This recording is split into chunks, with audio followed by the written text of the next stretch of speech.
बिस्मिल्लाहिर्रहमानिर्रहीम। नाज़रीन अस्सलाम वालेकुम, मैं हूँ इमरान वसीम। नाज़रीन, आज के प्रोग्राम की हमारी जो टॉप स्टोरी है उसकी जो हेडलाइन है, जो टाइटल है, वो थंबनेल पे आप नाज़रीन पढ़ चुके हैं।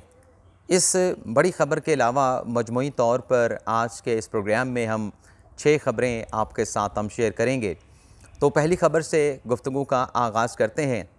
गुज़िश्ता रोज़ नाज़रीन तहरीक इंसाफ के रहनुमा चेयरमैन PTI इमरान खान के तर्जमान फवाद चौधरी ने इलेक्शन कमीशन के सिंध से मेंबर निसार दुरानी की बरतरफ़ी के लिए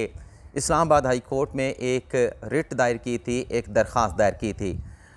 ये दरख्वास्त नाज़रीन जो फवाद चौधरी साहब ने इस्लामाबाद हाई कोर्ट में दायर की, इसे अब समाअत के लिए मुकर्रर कर लिया गया है। इसमें कम्प्लिकेशन क्या है, कानूनी सवाल क्या है, आइनी सवाल क्या है, वो आप नाज़रीन के साथ शेयर करने से पहले कल नाज़रीन इस्लामाबाद हाई कोर्ट के चीफ जस्टिस अतहर मिनल्ला फवाद चौधरी की इस दरख्वास्त पर इब्तदाई समाअत करेंगे और फवाद चौधरी की जानिब से जो वकील हैं साबिक़ चीफ जस्टिस गुलजार अहमद के दामाद अबूज़र सलमान न्याज़ी इस केस में पेश होंगे। अब इसमें आइनी पेचीदगी ये है कि आइन के आर्टिकल 215 के सब क्लॉज 2 में ये लिख दिया गया है कि चाहे चीफ इलेक्शन कमिश्नर हो, चाहे इलेक्शन कमीशन का कोई मेंबर हो, उसे जो हटाने का तरीक़ाकार है वो इस आर्टिकल में ये लिखा गया है कि चीफ इलेक्शन कमिश्नर या इलेक्शन कमीशन के किसी भी मेंबर को हटाना हो, रिमूव कराना हो,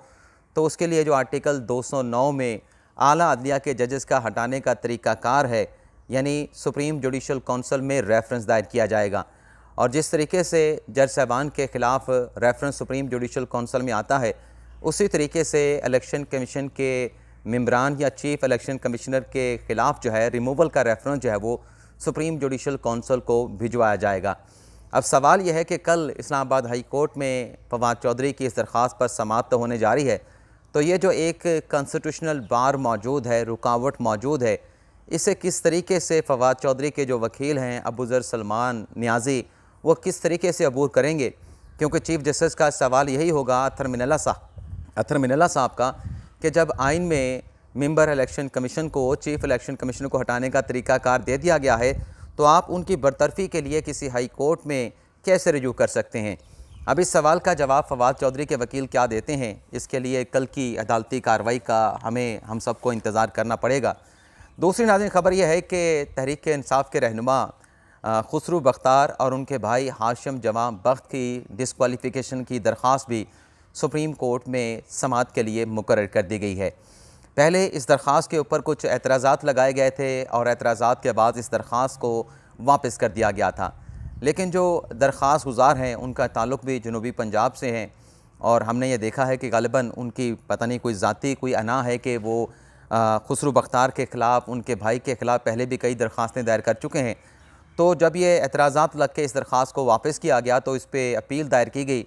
तो जस्टिस मंसूर अली शाह ने उस अपील को एक्सेप्ट कर लिया था और अब 21 सितंबर को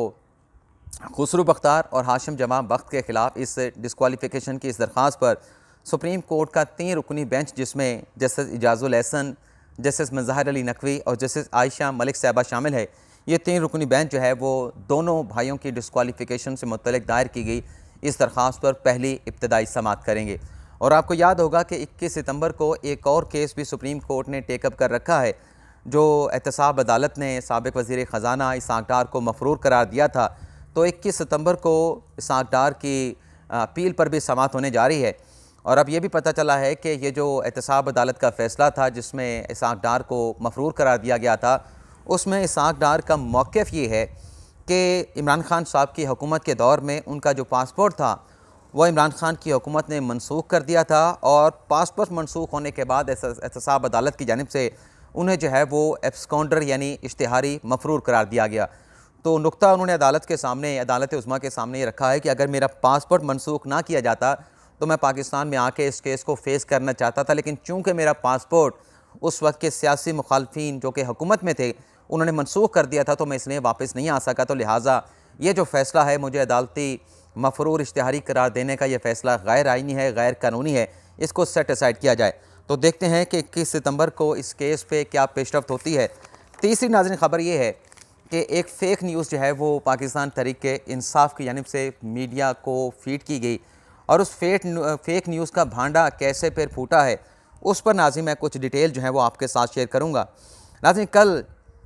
चारसदा में पाकिस्तान तहरीक इंसाफ का जलसा हुआ, इसमें इमरान खान साहब ने खिताब किया। इस जलसे पे नाज़रीन नोटिस लिया गया इलेक्शन कमीशन की जानिब से। सबसे पहले मैं वो जो प्रेस रिलीज़ है इलेक्शन कमीशन की वो पढ़ के आपको सुनाऊँगा, और फिर ये फ़ेक न्यूज़ का भांडा कैसे फूटा है वो भी आपको बताएँगे कि फ़ेक न्यूज़ फीड क्या की गई थी मीडिया को।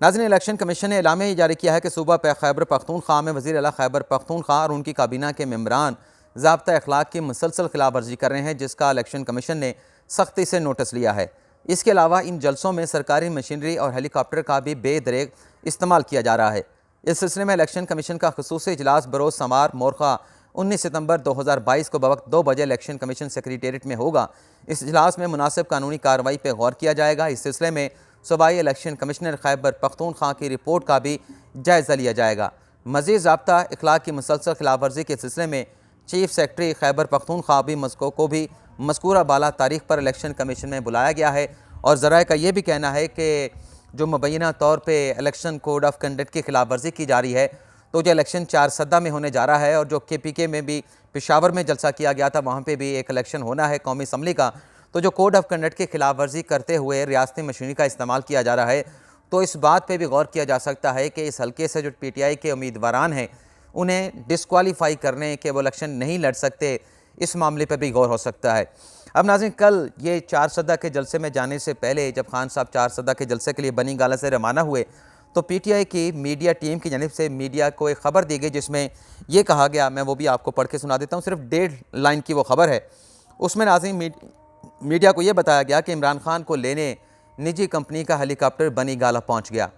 अब ये निजी कंपनी का हेलीकॉप्टर कह के ये ख़बर जो है, टिकर जो है वो मीडिया को दिया गया, ताकि मीडिया पे ख़बर ये चली कि खान साहब जो हैं वो KPK का सरकारी हेलीकॉप्टर नहीं बल्कि कोई निजी हेलीकॉप्टर जो है वो रेंट के ऊपर हासिल किया गया है। लेकिन कल जब वो हेलीकॉप्टर चारसदा के जलसा गाह में पहुंचा, खान साहब उससे उतरे तो पता चला कि वो निजी हेलीकॉप्टर नहीं बल्कि वो सरकार का KPK हुकूमत का जो है वो हेलीकॉप्टर था। तो ये कल इस खबर का भांडा भी फूटा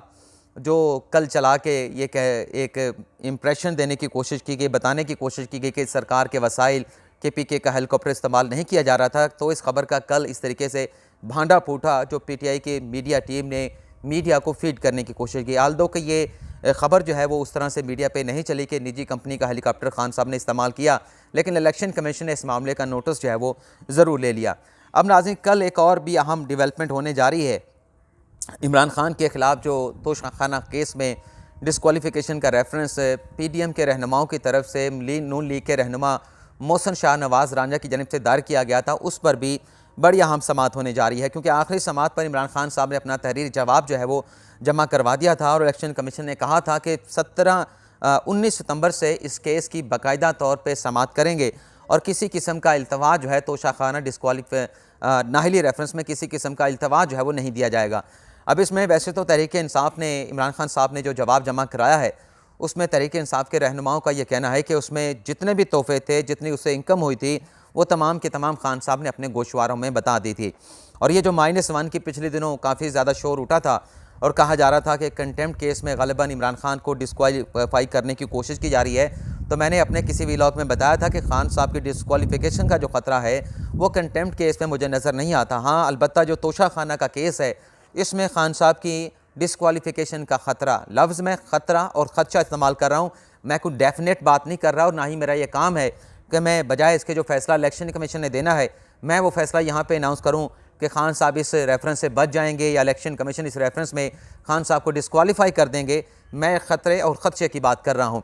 आल्दो के PTI के रहनुमाओं ने कहा है कि खान साहब ने वो तमाम इनकम जो उन्होंने तोशाखाना के तहफ़ से हासिल की थी वो अपने गोशवारों में ज़ाहिर कर दी थी, लेकिन जो जवाब है उसमें इनडायरेक्टली ये एडमिट कर लिया गया है कि पहले 2 साल यानी 2018 में के अवाइल में और 2019 के अवाइल में जो तोहफे बेचे गए हासिल करके तोशाखाना से, उन्हें पहले 2 सालों में खान साहब ने अपने गोशवारों में ज़ाहिर नहीं किया था जो इलेक्शन कमीशन में जमा करवाए गए थे। अलबत्ता जब ये स्कैंडल बना तोशाखाना का, मीडिया पे ख़बरें चलना शुरू हुई कि खान साहब ने इतने तहाइफ हासिल किए, इतने तहाइफ मार्केट में बेच दिए और उसकी इंकों को अपने गोशवारों में खान साहब ने ज़ाहिर नहीं किया। जब ये ख़बरें चलने शुरू हुई उसके बाद जो अगले रिटर्न्स खान साहब ने इलेक्शन कमीशन ने अपने एसेट से मुतल्लिक जमा करवाए थे, उसमें फिर इस तमाम इनकम को तोशाखाना के तहत को बेचने के बाद जो आमदन हासिल हुई थी उससे फिर उन तमाम गोशवारों में जाहिर कर दिया गया था। तो तहरीक इंसाफ ये बयानिया बना रही है कि हमने चाहे 2 साल के बाद सही 2 साल नहीं बताया, लेकिन 2 साल के बाद जो तीसरा साल था ये तमाम जो मालूमात हैं खान साहब ने अपने गोशवारों में जाहिर कर दी थी।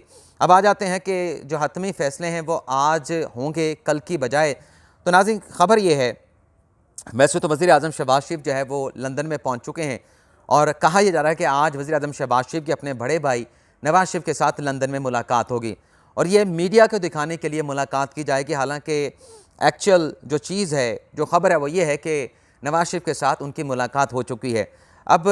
शहबाज शरीफ लंदन पहुँचे और लंदन पहुंचने के बाद अपने भाई के साथ मुलाकात करें तो वो कैसे हो सकता है, लेकिन आज जो मुलाकात होने जा रही है वो मीडिया को दिखाने के लिए जो है वो की जा रही है। लेकिन ज़राए का ये बताना है कि ये जो मुलाकात नवाज शरीफ की शहबाज शरीफ के साथ होने जा रही है, इस मुलाकात के बाद नून लीग का इजलास बुलाया जाएगा और इस इजलास से पहले ये जो प्री मीटिंग बुलाई गई है यानी नवाज शरीफ और शहबाज शरीफ की मुलाकात है, इसमें आर्मी चीफ की तकर्री, पंजाब में तब्दीली, हुकूमती मामलात और जो मुल्की सियासी हालात हैं उन पे तबादला ख्याल करके मुशावरत करके हतमी जो फ़ैसले हैं वो कर लिए जाएंगे और फिर जो नून लीग का इजलास होगा उसमें उन तमाम फ़ैसलों के हवाले से कुछ थोड़ी बहुत मुशावरत करने के बाद हतमी फ़ैसलों के हवाले से आगाह कर दिया जाएगा। और ये भी कहा जा रहा है, वैसे तो इतलात ये थी कि आज जो नून लीग का इजलास होना है वो बताया जा रहा था कि वो कल होना है। अब इसमें टाई है कि नून लीग का इजलास आज होगा कल होगा, ये कन्फर्म नहीं हो पा रहा, लेकिन ये बात कन्फर्म है कि शहबाज शरीफ और नवाज शरीफ की मुलाकात में जो भी फ़ैसले होंगे, इस मुलाकात में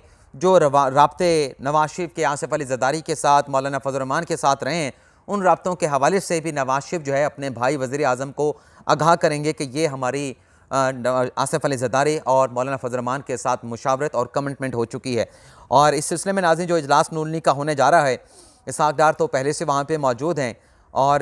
ख्वाजा आसिफ वज़ीर दिफा और वज़ीर इत्तलात व नशरियात मरियम औरंगज़ेब साहिबा जो हैं वो भी लंदन पहुंच चुकी हैं। अब इसमें जो अगली ख़बर है वो भी आपके साथ शेयर कर लें। वो नाज़रीन ख़बर यह है कि पंजाब में तब्दीली के हवाले से आसिफ अली ज़रदारी साहब ने एक फार्मूला बनाया है और जो ख़बरें चल रही हैं कि वो अब लाहौर में डेरे लगाने वाले हैं, लाहौर में आके बैठेंगे और सियासी कुछ वो मामलात के हवाले से मुतहरिक होंगे। तो आज इखलाक बाजवा साहब की ख़बर है रोज़नामा दुनिया में, उन्होंने लिखा है कि पंजाब में तब्दीली के हवाले से, जैसा कि मैंने भी आपको एक वीलॉग में बताया था कि परवेज़ इलाही के पंजाब के वज़ीर बनने के बाद आसिफ अली ज़रदारी ने उन्हें हटाना अपनी अना का मसला बना लिया है, क्योंकि उन्होंने चैलेंज किया था कि पंजाब के वज़ारत आला का जो फ़ैसला है वो हम करेंगे। तो अब वो पंजाब में डेरा लगाया है और कोई खुफिया प्लान भी वो लेके आ रहे हैं और बताया गया है कि जो खुफिया प्लान है, जो खुफिया एक फार्मूला बनाया गया है, उस फार्मूले से मुतल्लिक या तो आसिफ अली ज़रदारी जानते हैं या फिर मौलाना फजल रहमान, नवाज शरीफ और वज़ीर आज़म शहबाज शरीफ के अलावा किसी को भी इस फार्मूले का इल्म नहीं कि दरअसल पंजाब में तब्दीली के हवाले से करना क्या है। अब जो 10 साल के बाद एक बड़ा ब्रेक थ्रू हुआ है वो ख़बर भी आपके साथ शेयर कर लें। नाज़रीन जनूबी पंजाब में जहांगीर तरीन साहब की भी एक बड़ी अच्छी सियासी अहमियत मौजूद है और जो उनके बहनोई हैं, अपना ब्रदर इन लॉ हैं मखदूम अहमद महमूद, उनकी भी अच्छी खासी सियासी तौर पे वक़्त जो है वो जनूबी पंजाब में मौजूद है। लेकिन इनके सियासी इख्तलाफात चल रहे थे, इनमें मुखालफत चल रही थी ग़ालिबन बिज़नेस की वजह से। जो एक शुगर मिल थी उसमें शेयर की तकसीम के ऊपर कोई इख्तलाफात पैदा हुए थे, मामलात अदालतों में भी गए थे। ये नाज़रीन जो इख्तलाफात थे अब 10 साल के बाद ख़त्म हो गए हैं और इख्तलाफात ख़त्म होने के बाद इशारा दिया गया है मखदूम अहमद महमूद की तरफ से, जहांगीर तरीन ने उसमें शिरकत की है और बाकी जो गिले शिकवे थे वो भी दूर कर लिए गए हैं। और बताया गया है कि इस मुलाकात में जो इशाये में हुई है, इसमें एक तो सियासी तौर पे एक दूसरे के साथ तावन करने का फ़ैसला किया गया है और आइंदा का इलेक्शन जनूबी पंजाब में मिलकर मिलकर लड़ने का फ़ैसला किया गया है। और कहा जा रहा है कि ये जो इत्तेहाद बना है जहांगीर तरीन का और मखदूम अहमद महमूद का, ये जो 10 साल के बाद सियासी तौर पे और एक दूसरे के करीब हुए हैं, तो इसका जनूबी पंजाब की सियासत पे अच्छा खासा जो है वो असर पड़ेगा। अब ये नाज़रीन आज का हमारा वीलॉग था, आपसे इजाज़त चाहते हैं। अल्लाह ताला हम सब का हामी नासिर, अपनी ढेर सारी दुआओं में याद रखिएगा। अल्लाह हाफ़िज़।